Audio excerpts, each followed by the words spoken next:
வேதிகா என்னாச்சு? என்ன பிரச்சனை? ஹலோ மிஸ்டர், அவ என்னோட வைஃப். பிரச்சனை பண்ணாம போறீங்களா?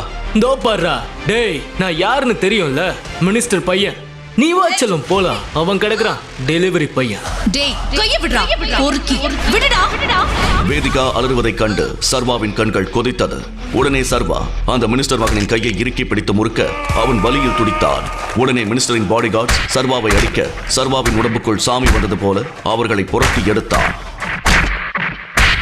சர்வாவின் ஒவ்வொரு அடியும் இடி போல விழுந்தது. அதை பார்த்த வேதிகாவுக்கு சாதுவாக இருந்த தன் கணவனா இது என பேரதிர்ச்சியில் உறைந்தாள். மினிஸ்டர் மகன் உட்பட அவனது அடியாட்கள் ரத்த வெள்ளத்தில் இருக்க வேதிகா சர்வாவை தடுத்து நிறுத்தினாள். அப்போது சர்வா, டேய் இதுக்கப்புறம் எந்த பொண்ணு மேலேயாச்சும் கைய வைக்கணும்னு நினைச்ச உன்னை பார்த்த இடத்துலயே குழி தோண்டி புதைச்சிடுவேன். சர்வா சர்வா ஸ்டாப் இட்.